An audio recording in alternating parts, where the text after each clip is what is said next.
जब हम भारत के नक्शे को देखते हैं तो वो सिर्फ एक जमीन का टुकड़ा नहीं है, बल्कि कुदरत की एक जीती जागती पेंटिंग है। और इस पेंटिंग का सबसे शानदार हिस्सा है यहाँ की विशाल पर्वत श्रृंखलाएं। ये सिर्फ पत्थर और बर्फ के ढेर नहीं है, बल्कि भारत की आत्मा का हिस्सा हैं। तो चलिए आज इन पहाड़ों के रहस्यों को थोड़ा करीब से जानते हैं। मोटे तौर पर भारत को इन 5 अनोखे हिस्सों में बांटा गया है। हर हिस्से की अपनी अलग कहानी है, अपनी अलग पहचान। आज हमारी कहानी का फोकस रहेगा पर्वतीय प्रदेश पर, जो भारत के सिर पर ताज की तरह सजा है। ये आंकड़े देखकर थोड़ी हैरानी होती है ना? हम भारत को ऊंचे ऊंचे पहाड़ों के लिए जानते हैं, लेकिन असल में देश का सबसे बड़ा हिस्सा, करीब 43%, तो विशाल मैदानों से ढका है।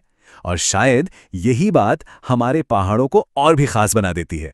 तो आज का हमारा सफर कुछ इस तरह रहेगा।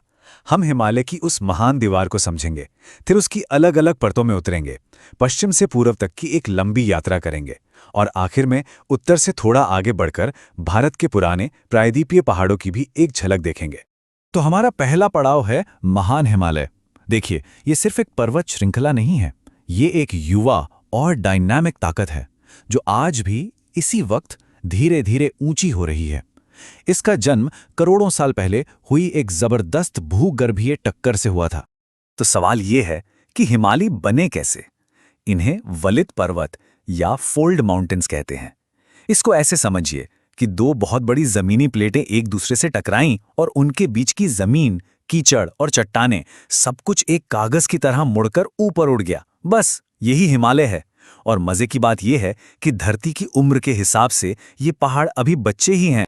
अब इतने विशाल हिमालय को आसानी से समझने के लिए इसे 3 बड़े हिस्सों में बांटा गया है।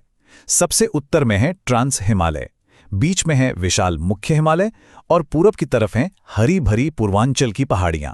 चलिए अब हिमालय को जूम इन करके देखते हैं, बिल्कुल एक प्याज की तरह, परत दर परत।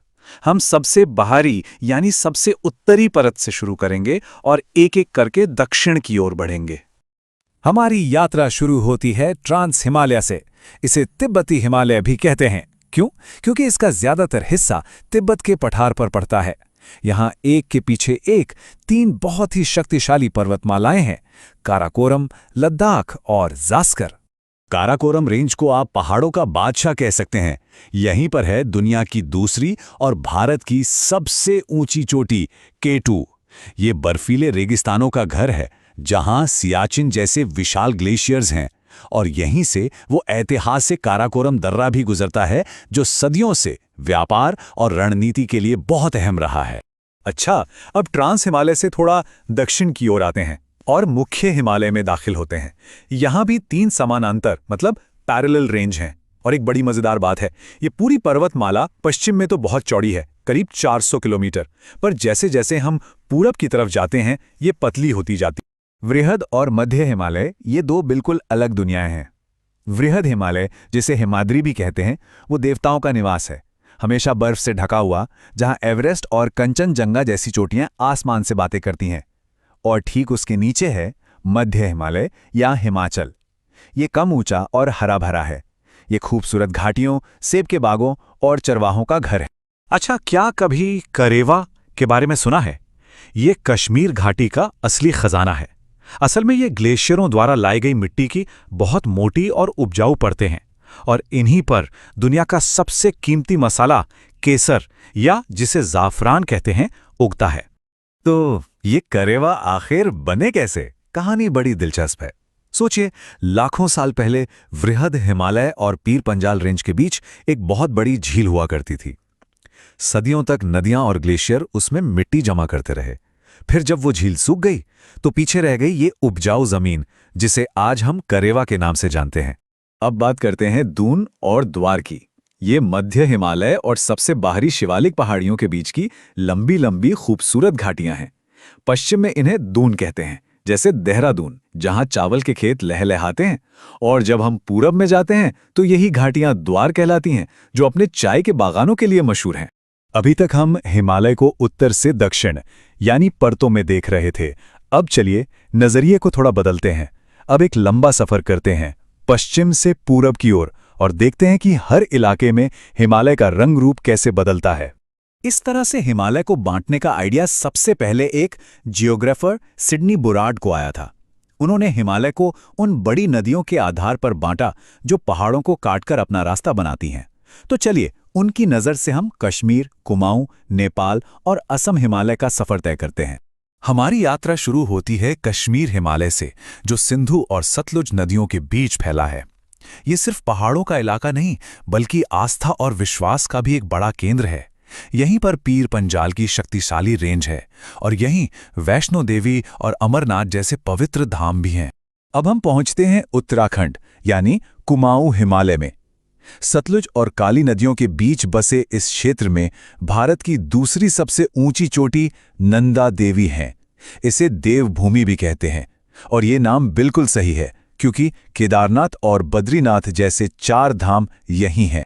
हमारे सफर का अगला और सबसे ऊंचा पड़ाव है नेपाल हिमालय। ये 800 किलोमीटर लंबा हिस्सा समझिए कि हिमालय का दिल है। यहीं पर दुनिया की छत है। माउंट एवरेस्ट, कंचनजंगा और धौलागिरी जैसी दुनिया की सबसे ऊंची चोटियां यहीं पर सीना ताने खड़ी हैं। हमारी पश्चिम से पूरब की यात्रा खत्म होती है असम हिमालय में, जो तीस्ता और दिहांग नदियों के बीच है। यहाँ हिमालय का रूप बदल जाता है। पहाड़ पतले और कम ऊंचे हो जाते हैं और अचानक दक्षिण की ओर एक तीखा मोड़ ले लेते हैं, जिससे पूर्वांचल की पहाड़ियां बनती हैं। लेकिन भारत के पहाड़ों की कहानी सिर्फ हिमालय तक ही सीमित नहीं है। चलिए अब उत्तर के इन जवान पहाड़ों से हटकर दक्षिण की ओर चलते हैं, जहां भारत की कुछ सबसे पुरानी पर्वत श्रृंखलाएं हमारा इंतजार कर रही हैं। प्रायद्वीपीय भारत में जो पहाड़ हैं वो हिमालय से भी करोड़ों साल पुराने हैं। मतलब ये हिमालय के दादा परदादा हैं। यहाँ दुनिया की सबसे पुरानी रेंजेस में से एक अरावली है। मध्य भारत में विंध्य और सतपुड़ा हैं और समुद्र के किनारे किनारे पश्चिमी और पूर्वी घाट हैं। खासकर पश्चिमी घाट, जिसे यूनेस्को ने भी वर्ल्ड हेरिटेज साइट का दर्जा दिया है, अपनी जबरदस्त बायोडाइवर्सिटी यानी तरह तरह के पेड़ पौधों और जीव जंतुओं के लिए जाना जाता है। इससे पहले कि हम खत्म करें हिमालय का एक आखिरी और शायद सबसे गहरा राज, ये जो अलग अलग पर्वत श्रृंखलाएं हमने देखी, वृहद हिमालय, मध्य हिमालय, शिवालिक, ये असल में एक दूसरे से सिर्फ सटी हुई नहीं हैं। इनके बीच जमीन में बहुत गहरी अदृश्य दरारें हैं, जिन्हें फॉल्ट लाइंस कहते हैं। ये वो जोन है जहां धरती की विशाल प्लेटें एक दूसरे पर खिसकती हैं। तो ये हमें एक बहुत बड़े सवाल पे लाकर छोड़ देता है। ये पहाड़ जो हमें इतने ठोस और शांत दिखते हैं, असल में धरती के अंदर की जबरदस्त हलचल पर टिके हैं। ये अदृश्य दरारें, ये फॉल्ट लाइंस, भूकंप और भूस्खलन के अलावा और कौन-कौन से भूवैज्ञानिक राज अपने अंदर छिपाए हुए हैं? इसका जवाब शायद भविष्य की खोजों में ही छिपा है।